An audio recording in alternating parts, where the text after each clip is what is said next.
Oh, shit. Oh, welcome in, ladies and gentlemen, boys and girls. Matt Vrzal here with another episode of Husker Hangover this Sunday morning. Yeah, same shit. Same shit, different toilet for dear old Nebraska U. The things that we always seem to happen.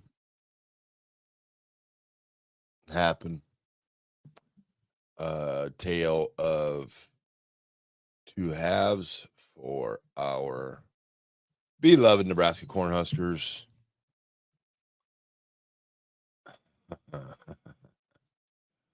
My main computer has decided it wants to do this today.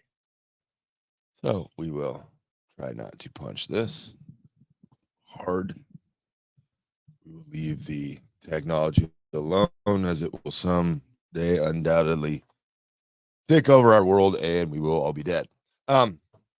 Yeah. Okay. Nebraska heads up to Camp Randall, Wisconsin. We are all unbelievably thrilled as we watch the game start. Chubba Purdy looks unbelievable. Play calls look great. And then it went awry.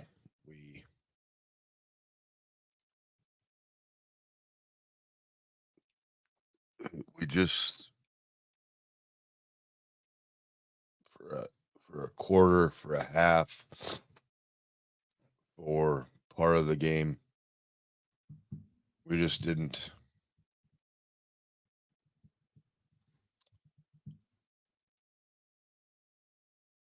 There's a lot that goes into winning a football game. The amount of preparation, the things that happen, and all that you do to try to score one more point than the opponent, which is all we really need. And then those things, like you go into a game and you probe and you test and you say, hey, every coach is trying to look through it. And when you have good coaching staff, and then everybody's okay, I think this will work. I think this will work. This seems to be really good. Try this. And then you go out and you try it and it does work. And like, our sweep. So we have that in our back pocket. They're going to try to make these changes. We're going to try to make these changes, yada, yada, yada. And then away you go. When you find those things in a game that are working, though, then you need to really rely on those things. You need to just defer or default back to them.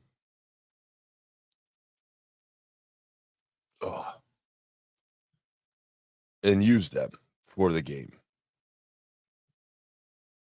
The game itself is so psychological. There's no magic sauce. Coaches all tell you it's something, or it's this, or it's that, or it's the other. It's not. It's getting a group of people to believe that they can accomplish one certain task or goal pretty much for a game, and you follow the game plan and you win. Winning does take full group effort, all that cliche, blah, blah, blah, blah, blah. I just, there's, you got to know your room. Like, you got to know,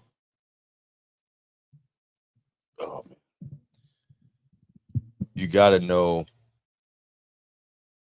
when's the right time, when's the wrong time. Why do you do this in certain spots? Probably the thing in the game that I'm most impressed with is that that's a resilient group of kids. Okay. That's a resilient set of people for this reason. when I can't remember what we were up by, but we're up. Things are looking great, as if we may score hundreds of points or the rarefied air of 30 points in a game because what you've game planned looks phenomenal. Looks amazing, really does. Like you are humming. Chuba Purdy, I think, who's only a sophomore. So hey, light at the end of the tunnel. We've got that going for us because I think he's now separated himself as far as being a quarterback. After the Iowa game and after the bowl game, I'm still holding out hope for a bowl game. Get him in, get whatever surgery he needs done, get that thing fixed up, and let's roll. You have found, and I know it's a small sample, but it looked good at times. At times it looked okay, but it didn't look terrible. But I think that answers that's a huge question a lot of Nebraska fans want to answer. Who's going to be the quarterback in an ongoing manner? Like, who's going to be our guy? And then I think the offensive line didn't look bad. They had some good, they had some bad. Their good far outweighed the bad. 4th down, Wisconsin would have slowed down. I really thought that the first down got stuffed, and no word of a lie, hand up. We run the throwback pass to the quarterback. It loses a bunch of yards. We lose a bunch of yards. We kick, and my sequencing may be out of line, but we kick, they score, we come back, we go for it on 4th, we get stopped. I think is right.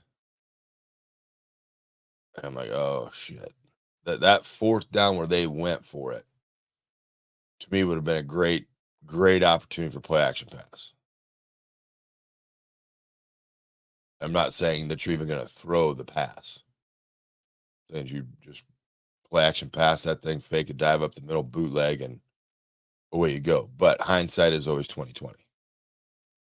But I like that. That's offensively and play calling wise and things that happen there.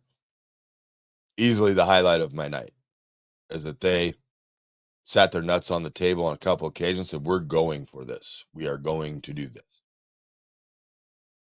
I thought that was great. And you could see the fellas get hyped up, and then you could see the next play call come in or the next couple play calls later, and you're like, oh shit, okay, we need to do this. We need to get this thing going.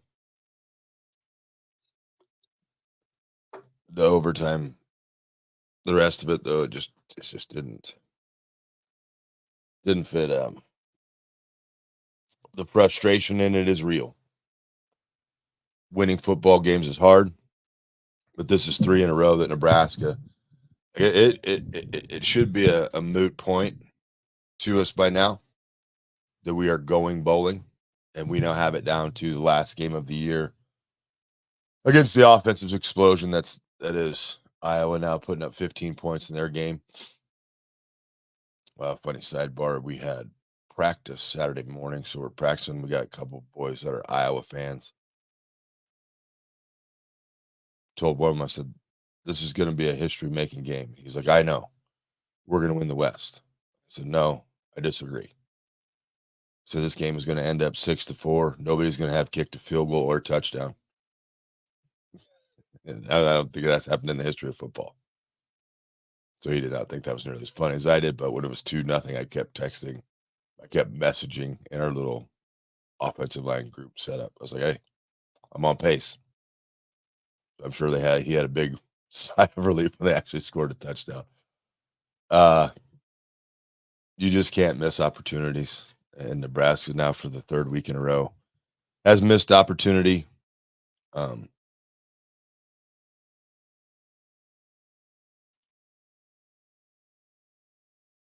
Yeah, just flustered, pissed. And to just nut tap myself. Watching the game, it's been a busy week. I coach on Monday night, so the Skyhawks have made it into the state championship game. We get a chance to play Bennington. and then I'm calling the Tuesday games. So hopefully I'm calling the Tuesday games hungover as all bejesus, like bad hungover.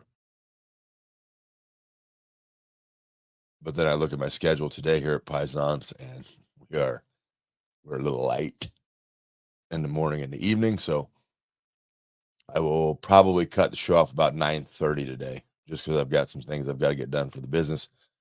But I digress.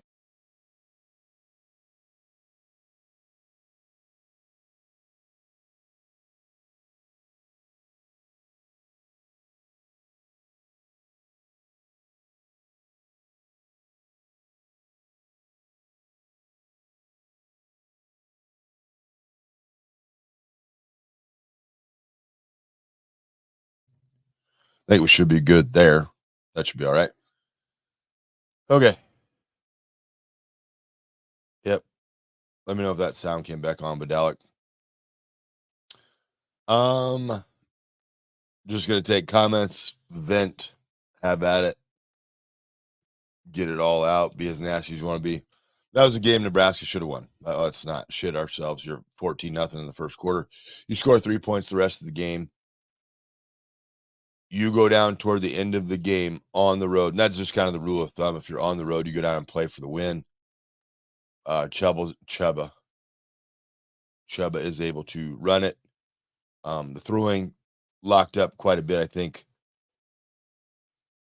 Wisconsin just like locked down. Like they're like, yeah, if you're gonna win it, you're gonna have to run it. Nebraska was doing a good job of running it, and then they weren't. So just a tough one. Just so many opportunities in this season that could have changed the direction more quickly of your team, and unfortunately, penalties reared its head a couple times. Lack of execution reared its head a couple times. Just it is what it is. It is what it is, and we are what we are. So short-term memory, short week, 2 tears in a bucket. Fuck it, and you're on to Iowa. My good buddy Brian says if we don't get that coveted 6th win in a bowl game, you consider this season unsuccessful because, as it stands now, in my opinion, the only way we're going bowling in January is at Hollywood Bowl in Lincoln. You were waiting on that one. That joke you've held for a while, haven't you, B? Don't get me wrong. I see improvements, but to lose we have the last 3 games is very disappointing. Agree. It's my goal for the season was a bowl game. That was the only goal I had. No more, no less. Get to a bowl game. Get positive momentum. Get 15 more practices. Away you go.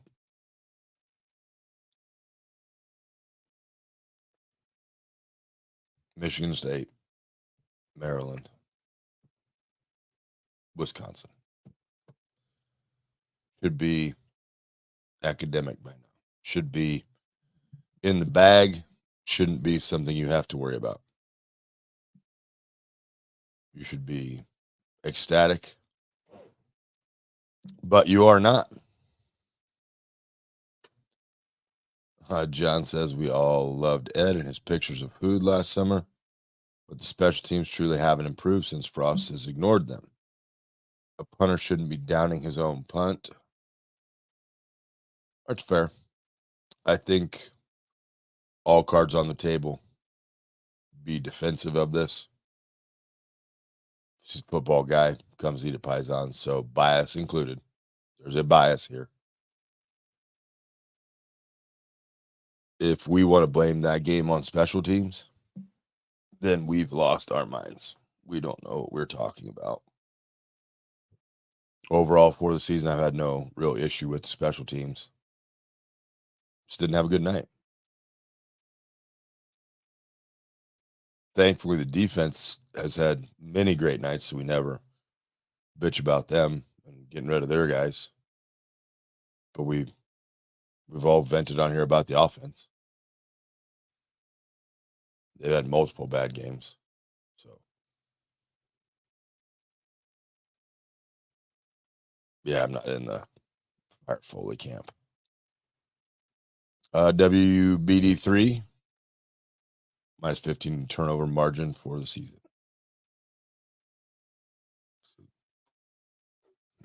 It is what it is. Takes you back to the Bear Bryant story that Ryan Twiller used to use every year in Malcolm. Long story long. Um, Jesus, no, I can't remember his name. I'm mentally fried with this whole season. Bear Bryant mowing lawn, football team in the backyard of the high school. They suck. Trips kid, puts his head in a puddle of water and says, he's kind of kicking, flailing. Moral of the story is until winning is as important as your next breath, you won't win. Until taking care of the football is as important as your next breath, you won't win. You won't take care of the football. It's got to be priority one. Ugh. God damn it.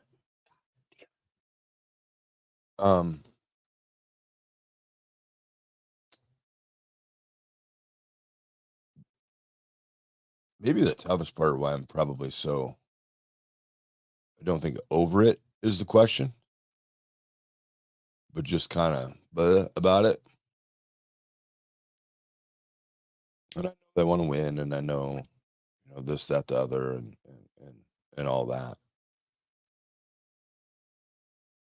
As I get mad because the feelings of apathy are coming back into my head, where that jolt of excitement, and it doesn't get off to the best start, but you can see kind of how things are going. Make these changes, do this, blah blah blah blah blah. This is how it goes. I can see the light at the end of the tunnel. We're on the train, we're riding the train, and the train's a little bumpy, but we're doing some things okay. And then you go on your heater and you win a few games, and you're like, okay, I see it. It's gonna be okay. We're gonna be all right. Then somebody put a rock on the train and it just hopped the tracks, and you are where you are. I would take every coffee making luxury out of there. Glenn Ross. Coffee's for closers. No coffee for nobody. Today, tomorrow. Son bitch. Son of a bitch, man.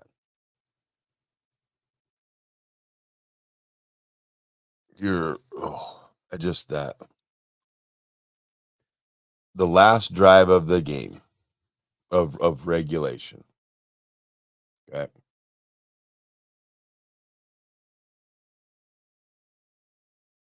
And I know we'll hear, no, we weren't playing for field goal. We weren't playing for overtime and blah, blah, blah, blah, blah. Matt Hoskinson's head somewhere was probably exploding just because of the way that the clock was handled at the end of that game. You had more than enough time.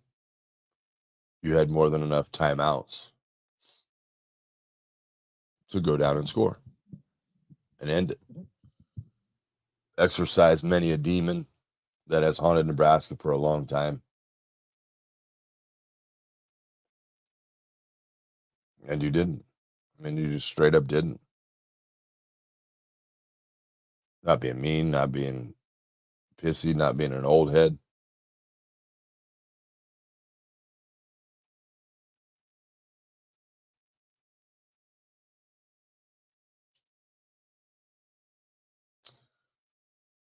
One of the beauties of the game is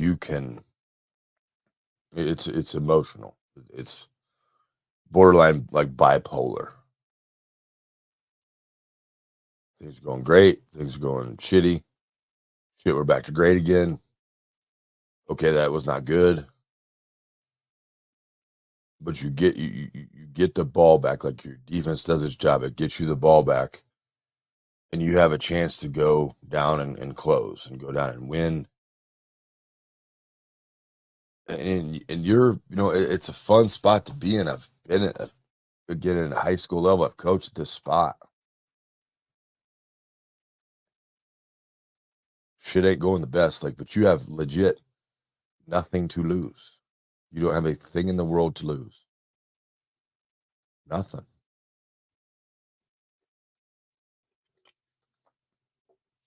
I would have rather, honestly, at that point of the game, if they're in it and aggressive and you throw an interception or you fumble. Not that turnovers are ever acceptable, but I would have been okay because you went down throwing haymakers.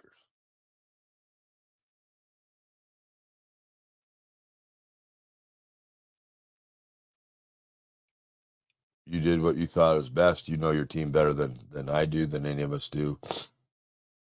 Alvano sneaks it in right inside the right upright, and you go to OT. You get yourself in great spots. A couple times in OT, unfortunately, they made a couple plays.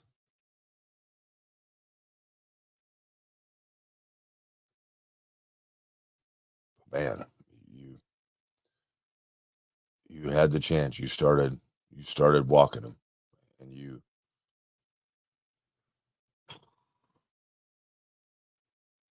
yeah. To the comments we go. Robert brings up a good point here. Robert says, we'll just put up on the screen. I think I have that capability now. Strength and conditioning, question mark. We definitely are not the strongest team in the fourth quarter. Rules run in the fourth quarter mantra has never materialized. Yeah, true. True. Maybe you have to reiterate that to the staff. Make sure they know that's the mantra. Um, there was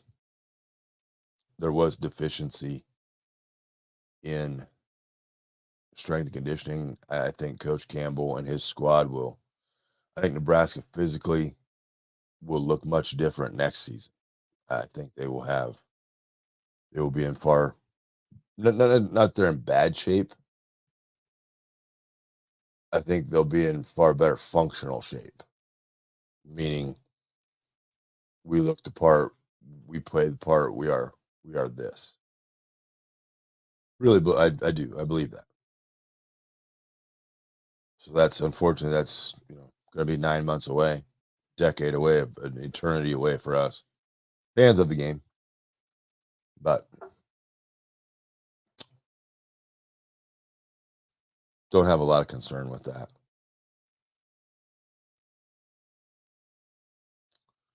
Justin says it seems the whiskey found a weakness in the secondary, with crossing routes and in the middle. Was this a one game thing or an every game? They've been able to do that all right. They've been in that defense. Tell you what, I'll tip cap to Wisconsin on a couple things. When Nebraska wanted to bring pressure, Mordecai was very poised in the pocket. His offensive line up front gave him ample time, which then let the middle be a little more wide open than normal. In that 3-3-5 look, you're probably going to be dropping one of your linebackers, one of the ones that isn't pressuring, back into that middle hole and kind of sit back there. We saw Ty Robinson on the little wheel out of the backfield. They ran a zone dog where Robinson goes and engages the defensive lineman. Then he drops out in coverage, and the other linebackers blitz. So now TR is your cover guy. He dropped back into his zone. He knew where he's supposed to be. They threw it, unfortunately, right over his hand for their first touchdown of the game. So middle of defenses is always vulnerable in any defense. It's can you achieve that, and can you execute? It's that area right behind the linebacker, but right in front of the safety.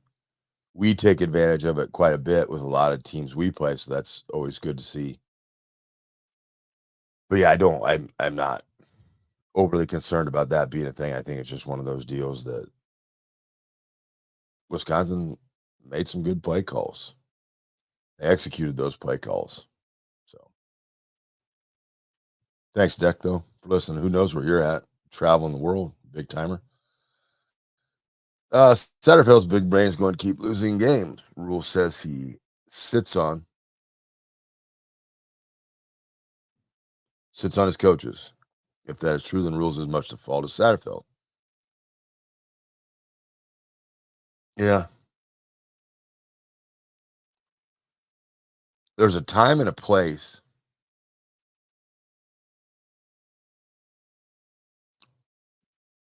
to try things. I thought I don't think Wisconsin is the time or the place to try reverses and throwbacks and those kind of things, because regardless of where they're at for record or what they look like, they're always very disciplined, always. And probably more than that, they're very trusting. They know that they, as the 11th person pursuing from the farthest side to the ball, probably not going to factor in. The other 10 will take care of the play side. Truth be told, the other 9, the backside corner, isn't going to just run crazy. But those were 2 real head scratchers for me. I didn't understand why we felt we needed a throwback early in the game, and then why we felt we needed to run reverse. I mean, that the camera angle was great on it for a perspective of a defensive end. You see it open up, you see the guy come back to the end and sees it right away. Prohaska's trying to loop around, and he's going to get a good shot on the guy if the reverse gets wider than the defensive end. Unfortunately, it did not. Just like on offense, you tip your cap and say, hey, you're really good at your job. You did what you're supposed to do. We did not. But I didn't. Those 2 calls I just wasn't a fan of. Bradley J said 21 had, I believe, 2 carries in the second half. That's just dumb. Agree. He's impressive. He really is. I mean, everything from patience to pad level to push, to continue the alliteration, to punish. I mean, for a little dude, he runs behind his pads really well. And he's patient in the gap. And then sometimes they're going to win a play. And they did. He was able to just kind of put his head in there and push and shoot out of there for 2 or 3 yards. Hell, take that every fucking day of the week. But yeah, I liked how the young man did it. Liked how he handled himself. I have so much nicotine in my mouth right now. I can't begin to tell you. We're getting to that point of the season where we're running on nicotine and caffeine. I wish I had something groundbreaking to tell you. I really did.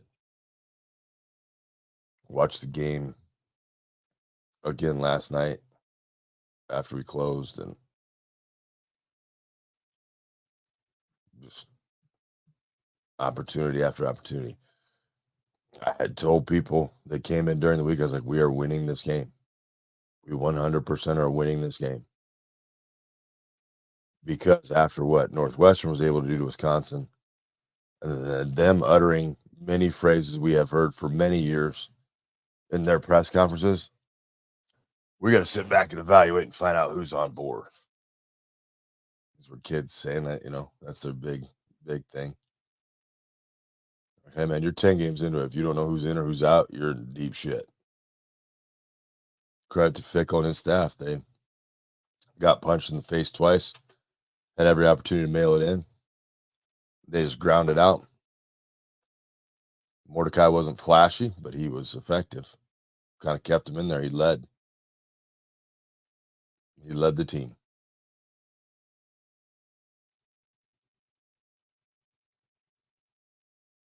God, I really felt confident in that too. I was like, man, we are going to win.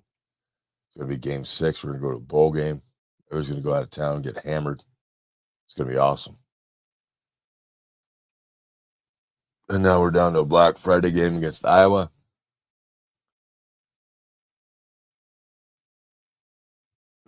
We'll see what happens.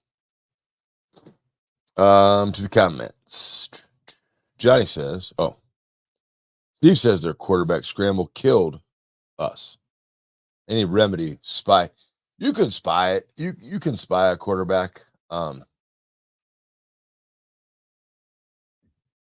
Big thing for that. Anytime like a quarterback breaks out, and we missed tackles in the backfield, like we did.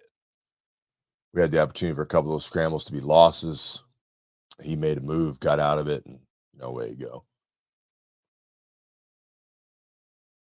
The big thing for it on the front is just your lane discipline. Like if I'm an A gap player, I got to play A. I can't get shoved out of A. If I'm a two gap player, I got to play both gaps. So I have to bull rush if possible. So that way if he goes left, I can go left. If he goes right, I can go right.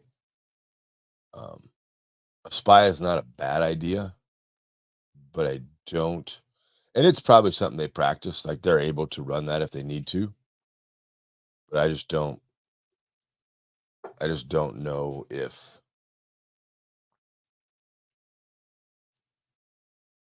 that would be something like that they had.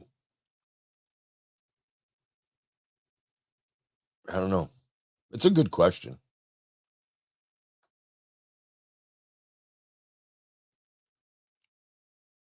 There's times they just wanted to heat it up. They were going to get home and then just missed. And unfortunately for us, you just can't miss.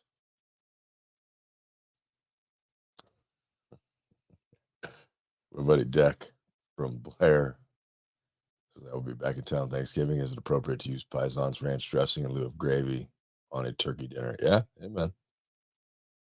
You do what you got to do, buddy. I ain't here to judge. Never judge any meal anybody's eating. Whatever makes you happy, you do that. Matt says, what a great opportunity on Tuesday on the game. Call to pimp Pison's wings for speech. I did.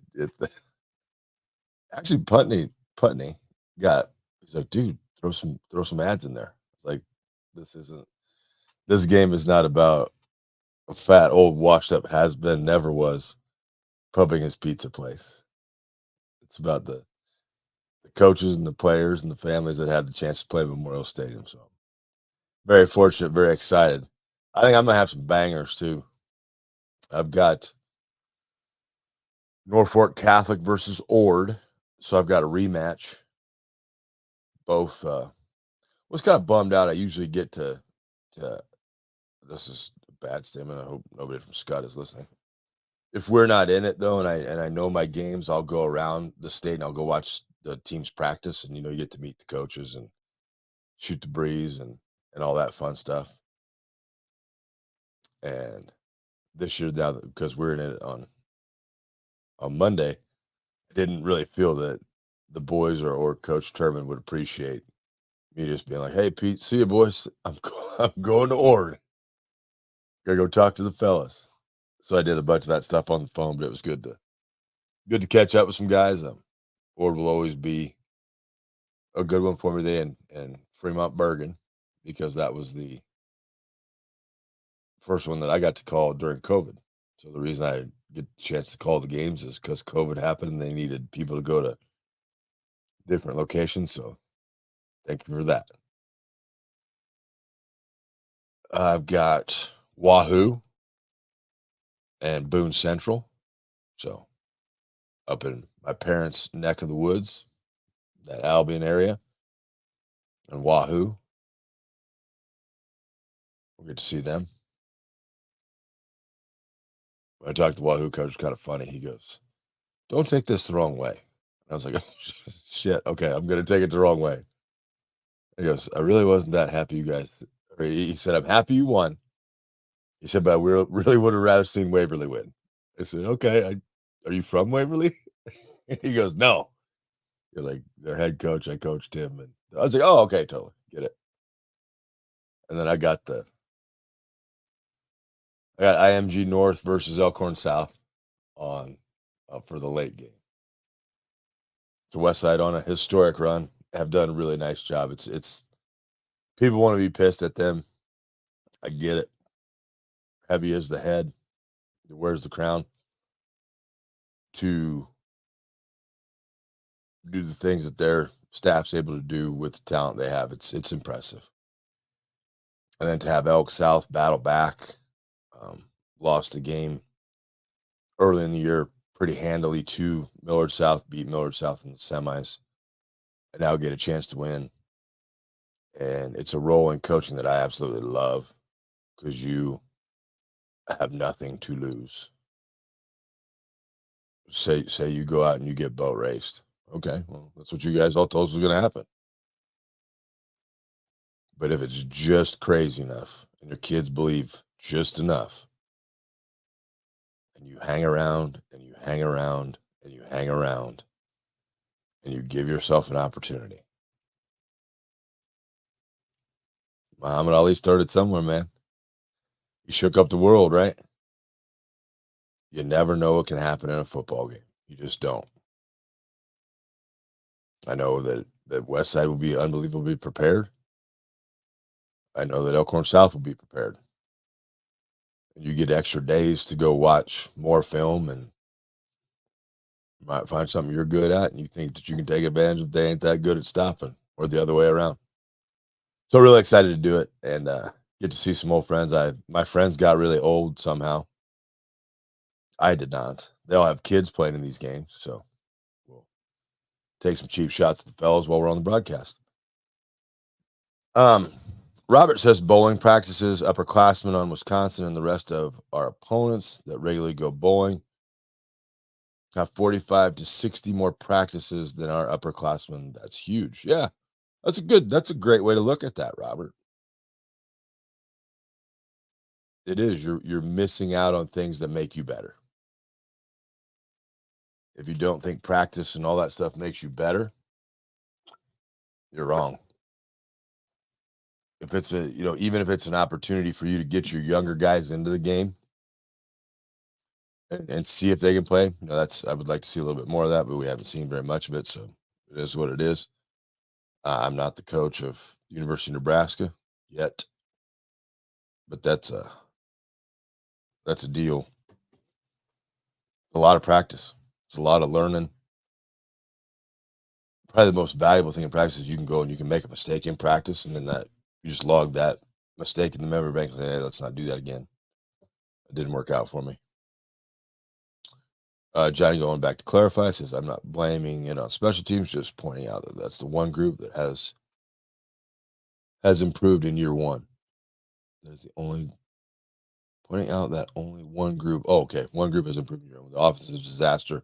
The special teams seems like an afterthought. I guess that's all an interpretation. I don't know. I think they've ran a couple fakes. I think for the most part, kick coverage has been good. We only really can know special teams when it goes shitty. And I don't think it has. I think it's been better than it has in the past. So yeah, I get what you're saying now, bud. What's wrong with going to OT trying to win there? Maybe you get 3 shots in the end of regulation, go to OT, you have more chances there. Cleat.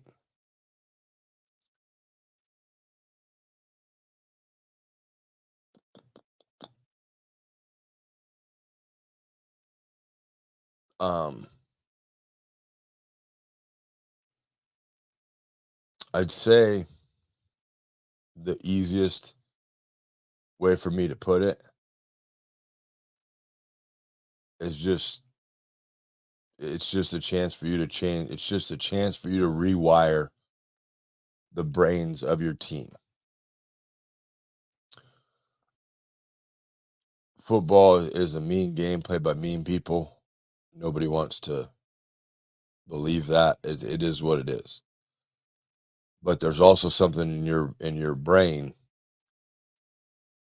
and as maligned as Nebraska has been, that they can't do these things. They don't win on the road. They don't do this. Camp Randall is a house of horrors. You can exercise a lot of demons, by just walking. I think they got the ball with 2:50 to go. I think it's right. And you saw it, right? It was flowing. Things looked good. And then you saw him pull off the gas. And you can see the psyche of the team. Then they try to step back on the gas. And it looks all right. And then you saw, for me, maybe the best way to put it is I don't want to take the chance in overtime. The first option probably wasn't one of the best plays Chuba ran in the game. He let a defensive end slow play an option, meaning the defensive end played both he and the pitch man at the same time. For that play call, which I didn't mind at all.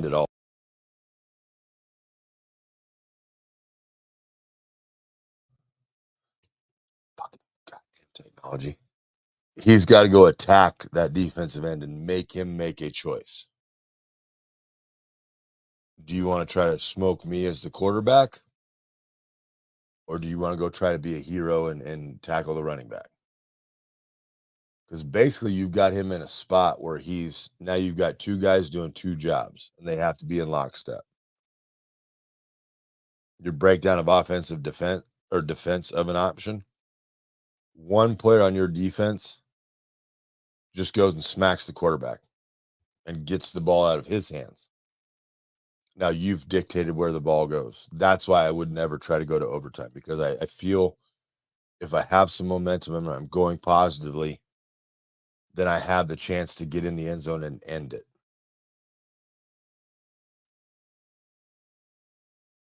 And then my team's back in that belief mindset. You won 3 in a row. You went up to Michigan State. You didn't play well. You lost. You came home to Maryland. You didn't play well and you lost. I've got to get that view out of their brain. So the only way that I know how to do that is just to go and attack. Just a cold-blooded killer. I'm going to go win this game right now. I mean, you've competed, Cleet. You're a cousin of mine. Like I've never played a game and said, "Hey, man, let's try to get to a tie and see if we can maybe squeak something out." And they'll tell you they weren't playing that way. That's fine. This is my interpretation of it. I just think it geared down and then it geared up. When it geared up, I really liked it. And then we kicked the field goal. Like I would rather have a game tying field goal from 50 than from like the 30-yard or whatever we kicked. That's just me. It's a different view. I don't coach every day in Nebraska. I don't know what they feel comfortable with. I don't know how they practice it. That may be how they practice it. But I ain't. But again, consider your sources. I'm a lifelong offensive and defensive line coach that has never had a desire to call plays. Hey, on a good note, though, I've told you guys a story about my quarterback when I was the JV coach that one year. I like a 15-year-old kid call all the plays. He was in the other day. It was great. Good to see him, his beautiful wife. And he laughed. He's like, "Yeah, people told me you brought that up." I was like, "Yeah, dude. I wasn't calling them. Nobody wants me calling plays." Um,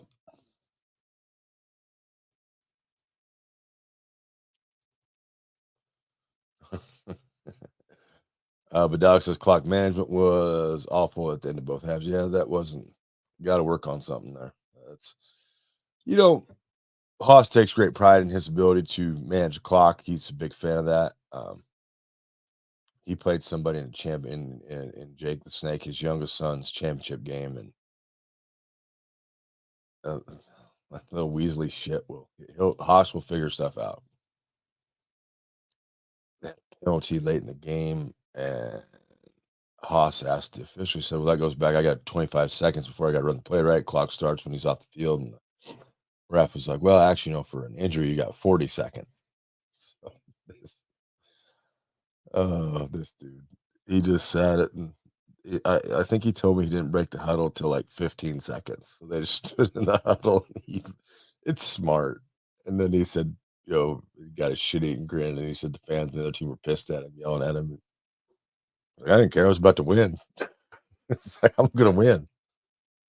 Um, Clock management usually designated to somebody on staff because a lot of people have stuff going on. But yeah, that wasn't one of our best one.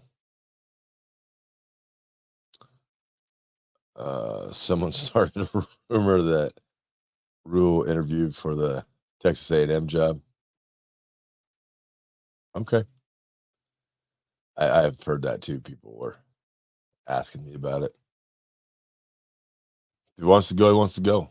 I do not. I on record, I do not think he wants to. But if somebody who's got a booster group writes a check for 167 million and gives it to you before the game, and then you fire the head coach whose buyout is 70 million, so you net out 90 million plus, I'm taking that phone call. I do not think Matt Rule is going to leave. I think Matt Rule likes it here. I think he likes what they're building. I think he likes. I think he wants to write the story that brings our program back to where we feel it should be. I really do believe that wholeheartedly. But people are going to start rumors. The internet is a cesspool of. It's a beautiful, beautiful cesspool of rumors and speculation. It is what it is. Michael could have not uttered a more perfect statement to, as far as my feelings, this probably sums it up. Tired of losing these games. Shit's so disappointing. It's up to the players. I like the first two sentences. The players are there to execute what they're supposed to. I've said many times, nobody draws up plans, man, that's going to suck. I do think there's times where they're trying to execute, and at some positions physically, they just don't have what they need to do it. Like I've said all year, there's plays in that playbook I think you would be fine just throwing away, just not running them anymore with your current roster. Down the road, I think, yeah, when your roster looks different, sure, you can do some of these things. But right now, where you're at, I don't think. I just, the kids do have to execute. I think play calls that benefit their skill sets are much better.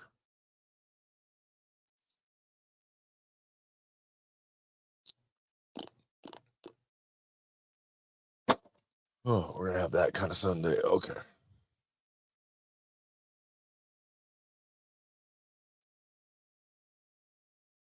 Give me a couple seconds here. Okay. Um,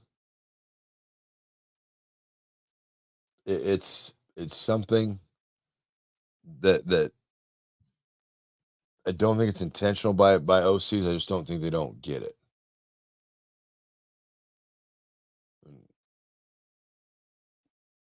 I'm trying to think of who in the mid range. Oh, no, they don't even do it really. I'm trying to think of a team that I feel has an offense coordinator that calls games that fit their skill set the best. Oh, Alabama. Alabama this year has evolved. The play calls for Milrow in the first couple games, just like, Jesus, man, this kid can't. This is not his skill set. You got to find another play that will be successful, that fits what they can do.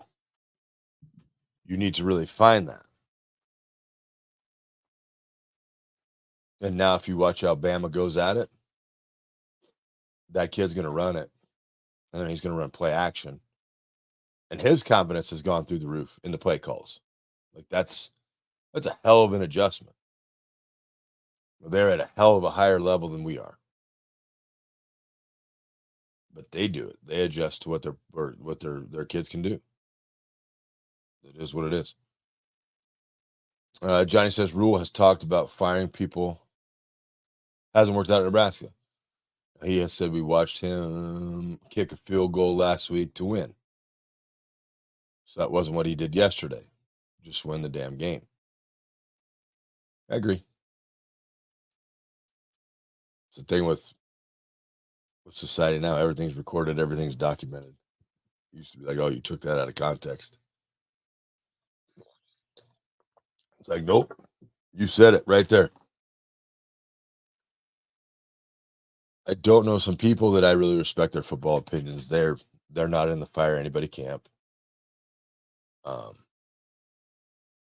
they want a chance to have a guy that fits more like what they do. WBD3 says Ship sat down to Cincinnati so he can work with his brother. Never know. He may go. I don't know. Just let it play out. The season schedule was very easy. 8-4, 9-3 was possible. Shitty coaching put us in this spot.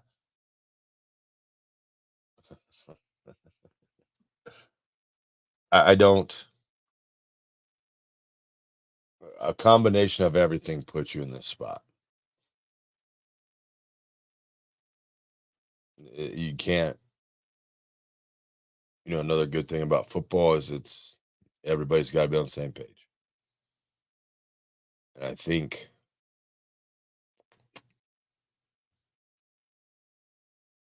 there are things that given the second chance, you do different.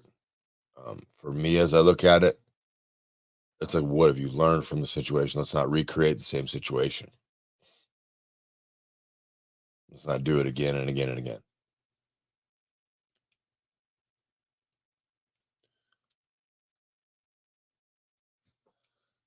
Michael asked, you think we can beat Iowa? Honest answers only.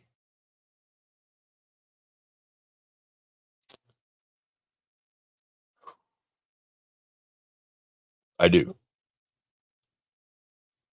I do think you can beat Iowa.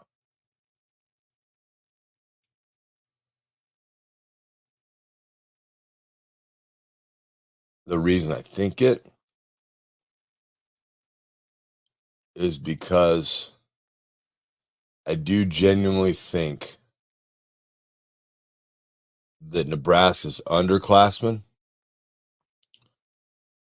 really do want to send the seniors out on a high note. I truly believe that. I think they have built so much cohesion on a group that's largely the same players that many felt were in it for themselves. Okay. So I do believe they can win that, almost like what happened to us when we went and played Michigan State on their senior day.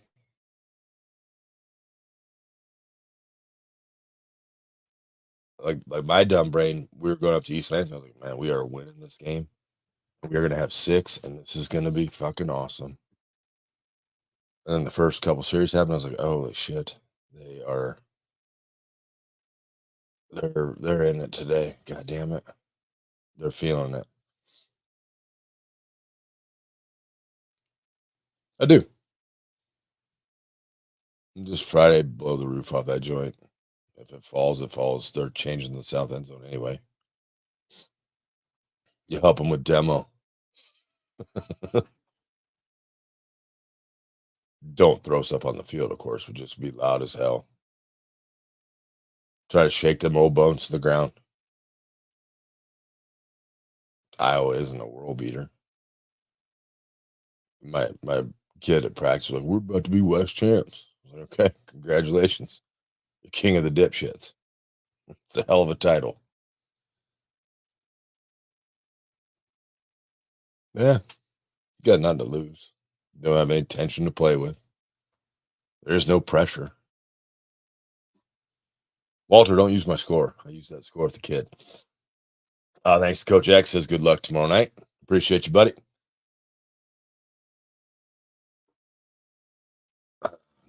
Yeah.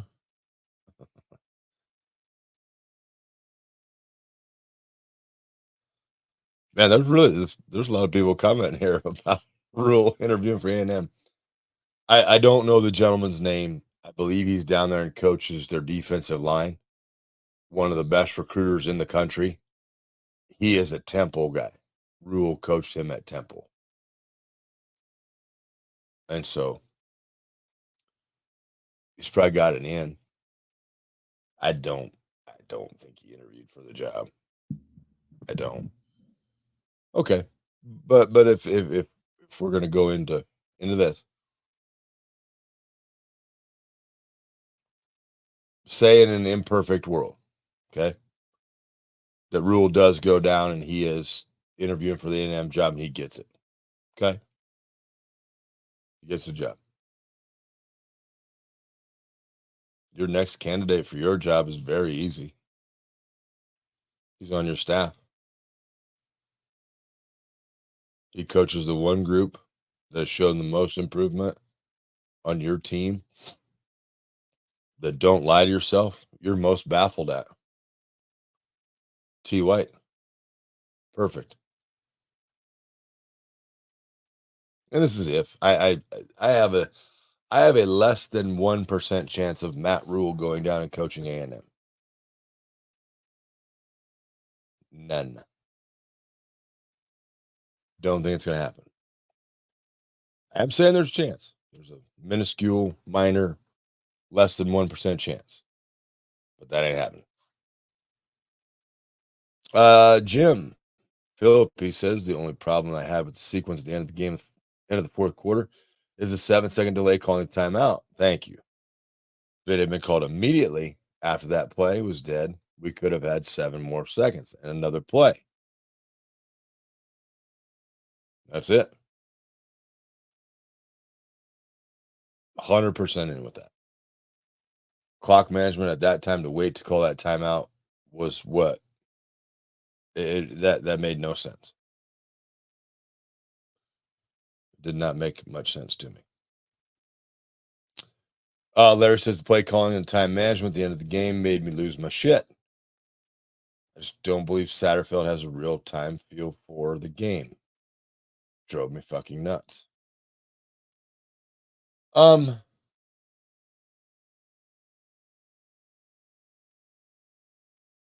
the thing with Rule really enjoys like the mentoring side of coaching. Okay.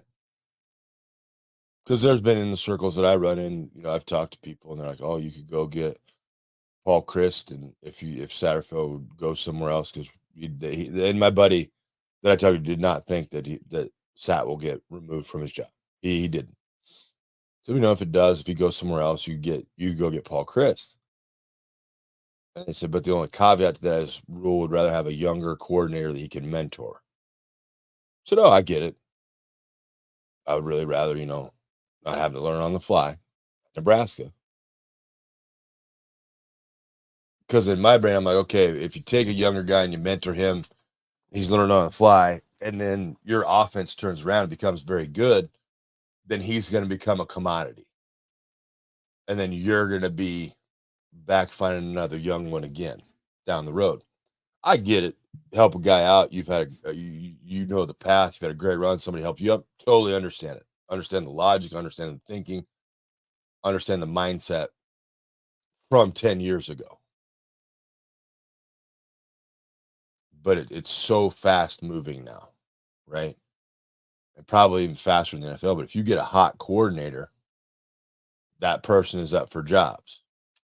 San Diego State came open. T. White's name is instantly in that mix.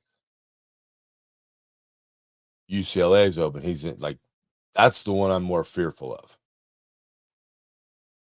is losing him, because I don't know where you go next. I don't know the next part of that. At least Nebraska didn't kick on an onside kick while leading 14-0, so we have that going for us, which is nice. That's a good one. That's a good one, John. Versus you expel a mouthful of bugs like in Green Mile after these Sundays. You have to get it out somehow. Yeah. There's, like I told you, the freezer. We have a dent wall in the freezer. when I feel that I'm gonna freak out or get pissed or whatever, we just go in and give that a couple 1-2s, and we feel better and come back out like a normal human being. There's a reason, like a game that I'll stay here and I'll watch. That one I stayed, and I think I got out of here about 1:30 or 2. Yeah, just watched it again. Part masochistic.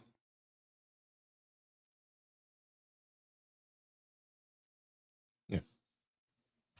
But yeah, that's how I vent.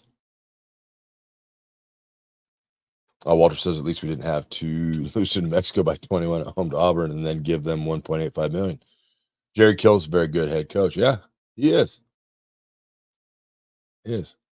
Battled through all of his health issues, and good to see them succeeding and going down and pumping one to Auburn. I do like Jim's comment here. Kemp best used in open space. He is. I think Kemp's a real asset. I do. And however, for us to get him the ball more, two things. I don't mind the spot pass. Like I don't mind the 2 hard steps forward, stop, turn around, balls to you. If I have receivers that can block. We did not block well on the perimeter in that game. So that long handoff you want to run, you got to take it away. You can't do it. You're going to get the kid hurt. Um, him, like I would like to see Kemp be the guy that we used to take advantage of the middle of the field. They do a nice job of Fedoni of it. Fedoni, a lot of his catches, middle field catches are good. Like I like that. There's a ton of things you can do now. Let's not kid ourselves. Jimbo Fisher leaving or getting fired at A&M. A lot of talent on that roster, and Rule obviously has Texas ties. I believe they would have overlapped and he would have recruited against him in a few of those. Maybe get some guys transfer up. I don't think that's a bad deal. I'm pretty sure they've been contacted. I think they've been talked to. Yeah, I mean, that's the next phase. If you win against Iowa and you go bowling, hopefully south somewhere, but you're going to get the chance to expand your brand, make some contacts. You got some times to call. Hey, Nebraska's roster will not look the same as it does this year. Remember way back at the beginning of the season, I said, don't get used to anybody. Don't pick a favorite player because they're going to turn the roster again. They are. They know they've got to get more talent. Then I think that's when you can really judge coordinators and overall direction of the program. Right now, my main critical points are you playing to the strengths of your players? I think on the defensive side of the ball, they do a great job of it.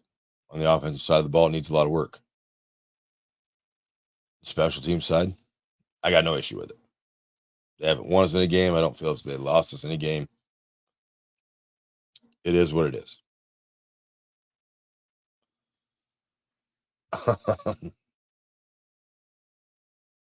John says, after interviews, we haven't talked about the offensive line for a few weeks.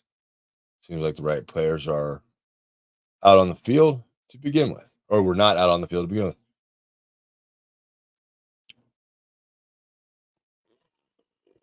We have a better setup now with our starting five than we did. Got some guys healthy back from injury. It's helped a ton.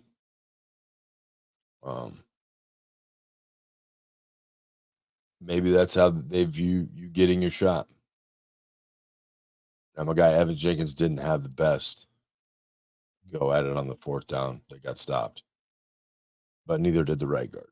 So short yardage, 3 guys that can't miss. Center, guard. They can't be. They have to be right. Penetration happened on the right side of the offensive line. There was a little bit of penetration on the left side as well. If I'm going to hitch my wagon to somebody and we hit a hiccup in the road, I'll hand up. I saw it. Yeah, they are playing better. And I didn't realize how highly rated Maryland's defensive line was or defense was. So then to be able to run it against them, they had some nice success at times running against Wisconsin. Wisconsin always known for an aggressive run stopping defense.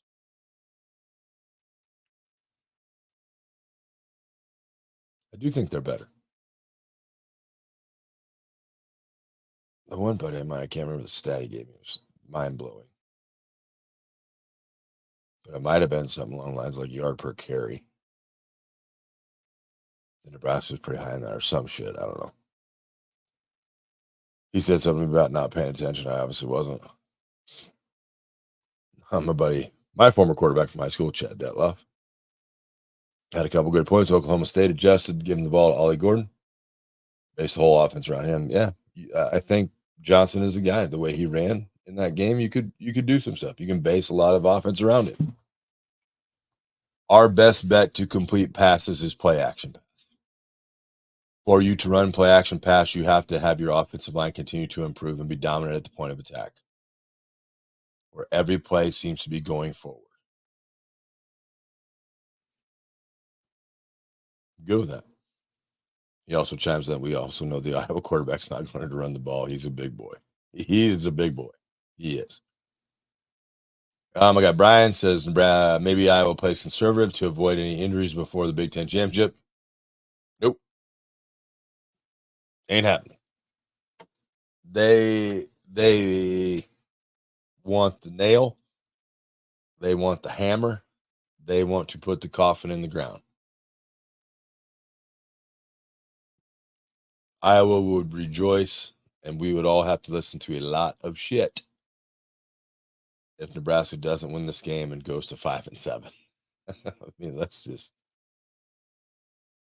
they're probably highlighting that. I would say, especially with what's happened with Brian, that's our best bet. Brian Ferentz doing dumb shit to try to show off in his last regular season game. Straight up. We want him to. We want Bri. I know you're listening. You go ahead in this game on Black Friday and you show me how huge your brain is, buddy. I think you should unleash every play in your playbook. I think you should run every one of them once. Just to show that interim AD at Iowa, she made a mistake. You go ahead and do that, buddy. You don't put them in any sequence. You just run every play you've ever thought of. From back in the time you were a little kid, you drew them up in the dirt, buddy. Inside zone, throw that one away. We know you can run that. Don't run that play. None of the plays where you get your offensive line all riled up. We don't need those. Show us your hook and ladders. Show us your double reverse pass throw back to the quarterback. All those. We know you got screwed, buddy. We know you did. Let it all out. Every single one of them. Run some of them twice. Just to show you they work twice. You do you, Bri.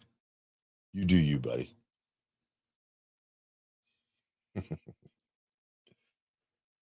All right. Do you think the average fan truly understands the difficulty of managing the psychology of emotions on a player?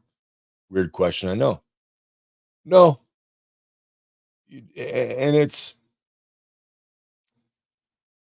what makes talking about it fun.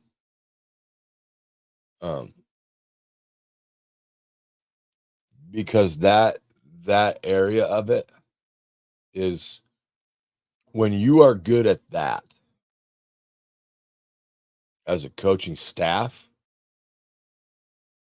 then chances are your players are great on the field. They talked to Kirby Smart. And I don't know when I just saw it the other day, but he had a great talk or discussion about the fact that he said, yeah, he goes, we do this, and then we go out recruit, and then we go recruit our own team.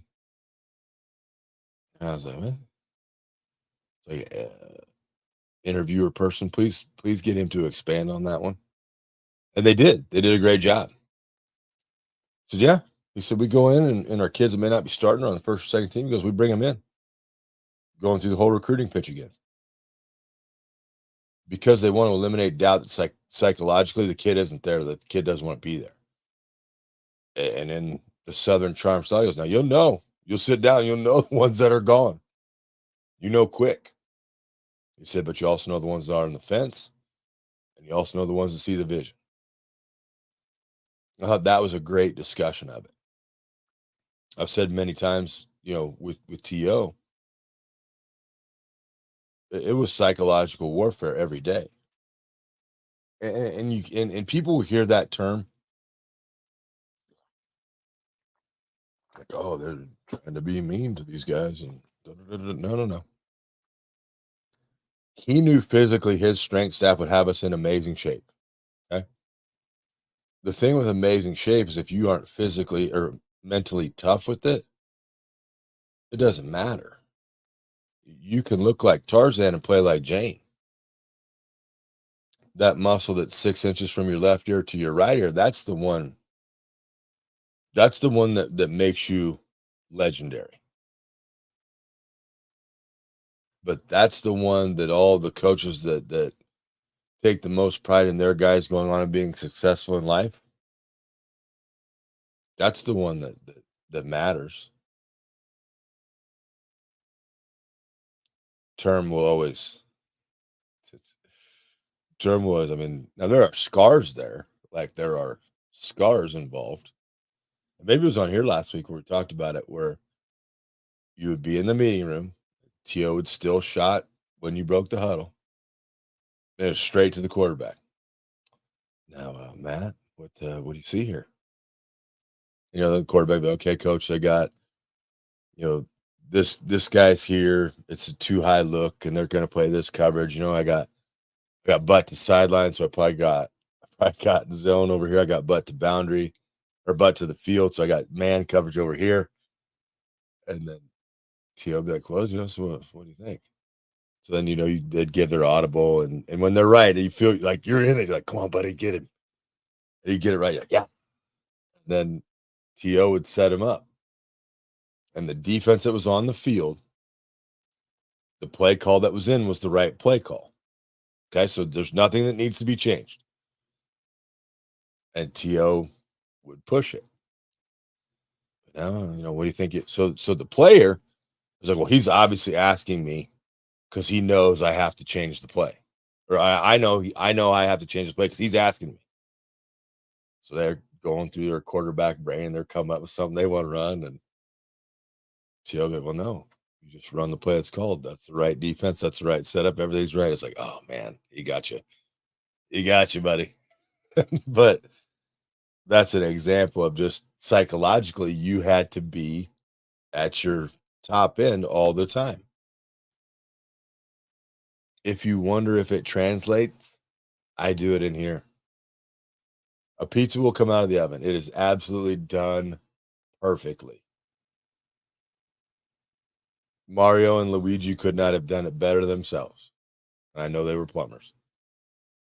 But I'll come huffing and puffing around the corner. I'll say, who made this? And you can almost audibly hear the buttholes pucker. And that's all we want to be is honest. That's what TO said. All you have to be is honest. So they'll mull it around. They know they got to be honest. The kid will raise his hand like, I made it. I'll look them, maybe bug my eyes out a little bit just for drama. Like, that is the best version of that pizza we have sent out easily in the past 6 months. Easily in the past 6 months. Not even close. I may not even send that out to the table. I might take a picture of it and just mount it on the wall. And then to see them when they know they did good, that's cool. They know they did it right. It's awesome. But we still use his tricks to this day. The mental toughness of what we learned back then still resonates. I learned there's no sense to try to bullshit anybody. We had a rainy practice, walkthrough, Graham was gone. He had scheduled class. Every Thursday during walkthrough, I was like, okay. But anyway, I launched a ball over Brooke Barringer's head. Milt's gone recruiting. We got to go watch film. I'm like, well, shit. Nice knowing everybody. They're going to get rid of me because I can't snap a ball and fucking walkthrough. Meeting's kind of winding down. We're not anywhere near this play. I'm like, oh my God, I'm going to get out of here. This is great. T.O. grabbed the clicker. Fast forward. I go, oh no. It's getting closer and closer to play. I'm watching the clock. I'm watching the film. I'm watching the clock. I'm watching the film. Gets to the play. I'm like, well, stuck my hand out. I sat by Taylor in meetings, stuck my hand out. I was like, hey, man, it's nice knowing you. Like, I'm pretty sure they're getting rid of my fat ass. I was like, I'm out of here. Pause it, runs it, reverse it, runs it again, reverses it, stops it right as it's over 6'5" Brooke Beringer, full extension jump, 30 some odd inch vertical. Ball has air mailed his head. I'm like, man, this is kind of bordering on just like cruel and unusual punishment now, man. I get it. It's too far. Stops it. It was Verse. What happened here? And he did call me Verse. It was what happened here? Left eye squint. Like, well, coach, I said I really screwed that up. I said I just threw a bad snap. I was like, it's my fault. Nobody to blame. And it still scares me. He got up out of his seat. He went over to the light switch. He turned on the lights. I'm like, oh shit. I was like, I've done something horribly, horribly wrong. I was like, oh man. It was Verse. I was like, yep, coach. And I'm getting ready to say thank you for having me. It's been fun. You had a lot of stuff to blame that on. Wet ball.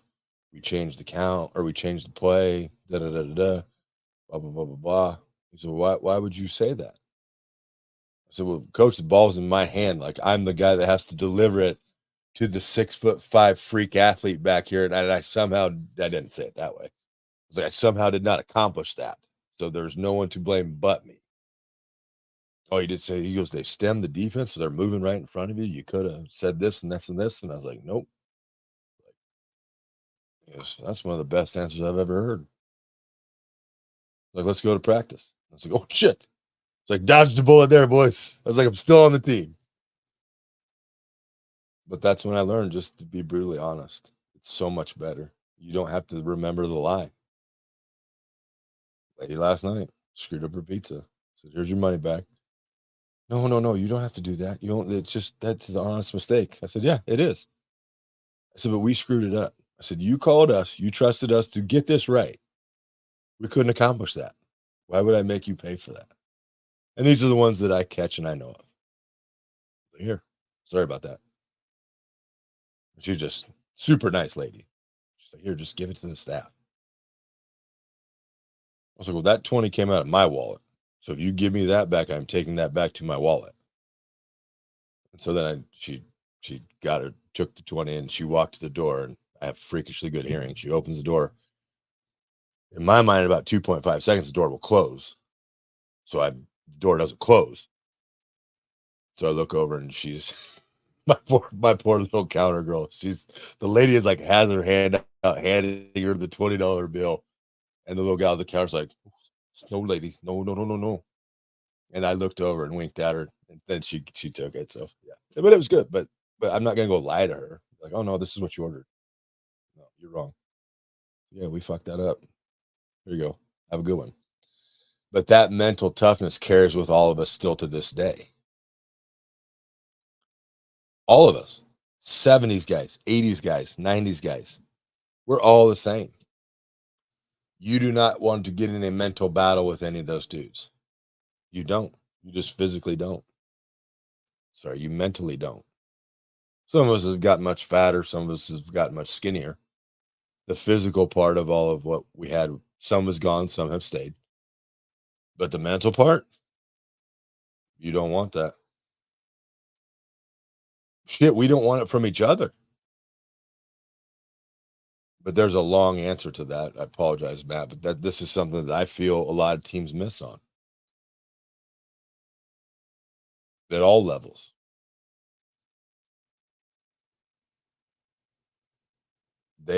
Some coaches want to teach you to be a robot, execute a play because I told you to. The guys that are really good at it, I want to teach you a concept so you understand why we run it.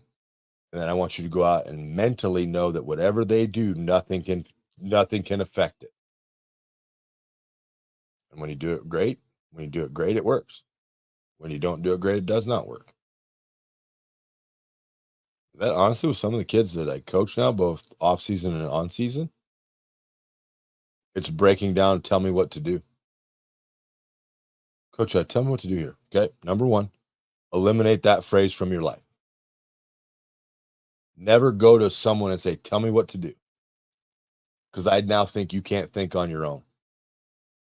And you don't want me to think that about you.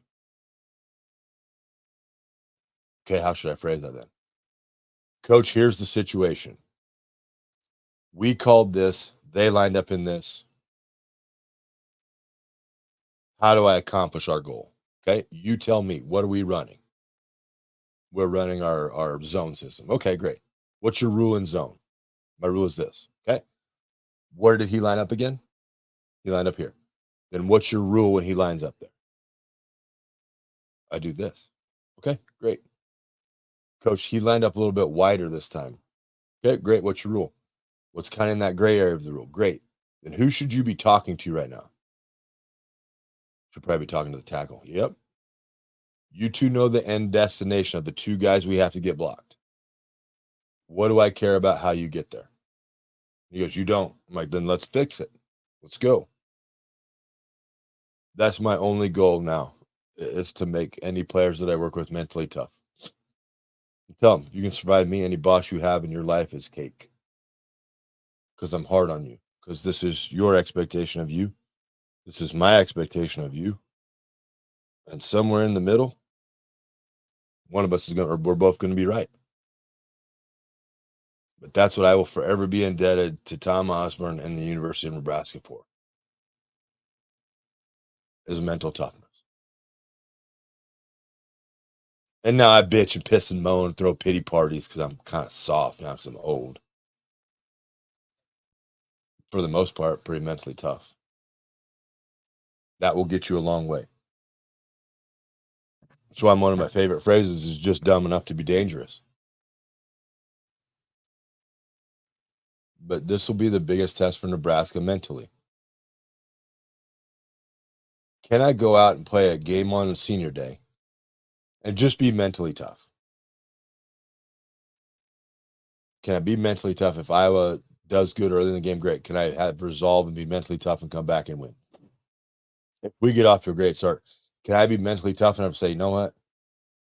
We got 14 in the first quarter again. Let's get 28-35 at half, by half. And then when we come back out, let's get 14 more right away. Because mentally, I don't want to let up. I like that. That's how I like to get down. It's fun. Makes me smile. It's been a Ron Burgundy day, just a glass box of emotions. When I started this, no word of a lie, I did not want to do a fucking show at all. Didn't want to talk about it. That's like same shit, different toilet. We literally are just doing the same shit. But as we progress through this and as we have our psychology sessions with each other, I can look at it and say, no, okay, the next phase, because we have a landmark now in this game. Are you mentally tough enough to get over the bullshit and go win a game for your fucking seniors who have been through hell? Got no problem saying it. The prior regime, the adults failed you. The adults failed you horribly. You get in another new staff, and half of you on one side of the ball, probably the greatest thing that happened in your life. You got a defensive coach that came in and took the same defensive players, taught you scheme, taught you concept, taught you accountability, taught you responsibility. And the only time your defense breaks down is when one guy tries to do too much. Easy talking point, easy correction. Hey, do your fucking job. Don't try to do his job and your job. Just do your job. He may not make that physically, but that's why your job then is to back him up. Not to go make his play, to go back up his play. If he misses, then you're there. Again, I'll say that their knowledge of where their leverage is very, very impressive. Meaning, if I'm in the middle of the field, I know I've got to work him this way because my help is coming from the outside. Seems very simple, but in an era where kids got to make his play, to get them to do that the way they do it is impressive. It's mentally tough. Offensively, you've got to allow the only position on the field that has 5 players in it become mentally tougher. I think they have a level of it, but you've got to call plays where they can just punch in the face. You have to. And I don't need to see you do the if Brian Ferentz runs a reverse, I don't need to see your fucking reverse. I don't need to get into a trick playoff. I need to get to a win. And within the first 3 series of the game, you should be able to find out what's going to get you to a win. Forget what game it was. There was rejoice and jubilation, but I think we threw it 2 times in the second half of the game. I could be making that up. That could have been a dream. That could have been a wish I had that didn't come true. But sometimes I don't need to see your bullshit. Sometimes I need to see you put the ball between the tackles and go. That's it. Sometimes I need to see once they start to crowd the inside box that you have a toss play. They ran a play I fucking loved. Their H-back tight end kind of tried to kick out the defensive end. They just ran a little toss back to the I-back, and that sumbitch was downhill. Fullback was in there, helped little chip block on the defensive end that the tight end hadn't got moved out. Ricocheted off to another one, 6 yards. I went from 6 to midnight. Harder than a rock. Then they ran it the other way, and it got 3. It's like, awesome. Just do this shit. Then when it comes and safety creeps down, you turn around, you fake that pitch. Send Fedone down the center. Ball over the top. There's your offense.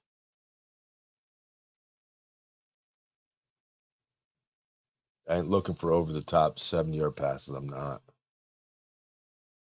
Chuba in space hitting the boosters. You bet. Sign me up. Get in the read and read that bitch across. And what are you doing? Oh, you're wrong. Take it and go. I don't need to see your playbook. I need to see the end zone. But I'm excited. I don't know how much Nebraska or Iowa. I don't think they will sandbag anything. I don't know what will happen.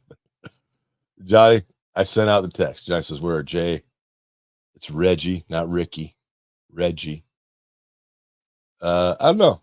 I send out a text every week. There's 3 people on it because I think they'd be the most fun to talk to. And one of them I know won't return my text. Damon won't return my text. He gets a separate text. Jay, Haas, and Taylor in a group text with notification. I have sent the link to your email. Let me know if you can come on. Jay, I think, has basketball. Haas travels quite a bit, and I think he's probably watching Elkhorn South film to get ready for their championship game coming up. So, yeah, I would say Haas is probably distracted. But the boys were notified. They chose not to come on. We'll get out of here on one last one. I got to get to work. Portal opens December 4th. Jim says he's pursuing Manning. I don't think we're getting Manning. All right. I just realized I have to watch the game. Too big break. Sadly, I will take Brian. Oh, Harry Husker says, sadly, I will take Brian over Satterfield. Sat's got a lot to learn, man. He's got a lot to learn. Ken's got a good one. Says, what is the deal with Emmett Johnson? Why is he not getting more looks and touches? It's a great question. He was impressive when he ran it. I like what he does.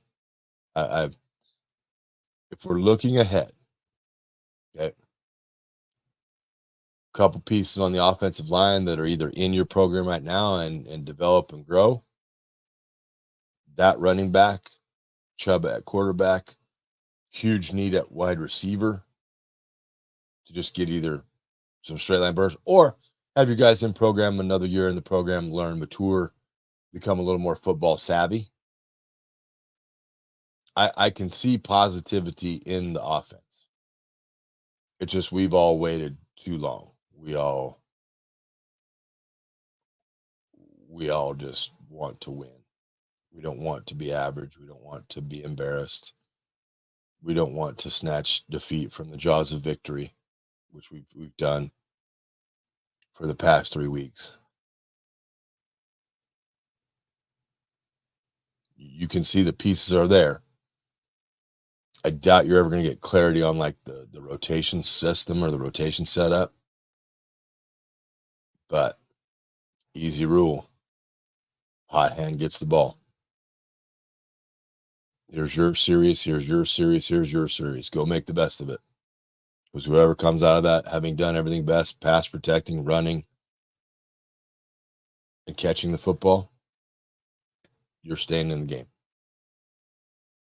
Bye, Benya. EJ, more of EJ in the game is always good for me. Thank you guys so much for tuning in.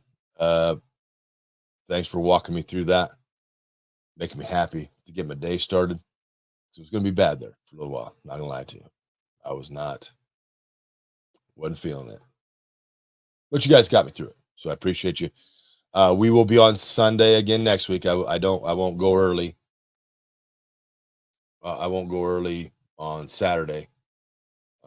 Just because work and all that crap. So I will see you guys next Sunday after a victory over Iowa in the big brain off of the battle of reverses and trick plays. If that happens, I'll be super pissed. So just prepare for that. But I appreciate you guys. Love you guys. Thank you so much. Have a great Sunday, and we will talk to you soon. This is Matt Vrzal signing out for Husker Hangover. We gone.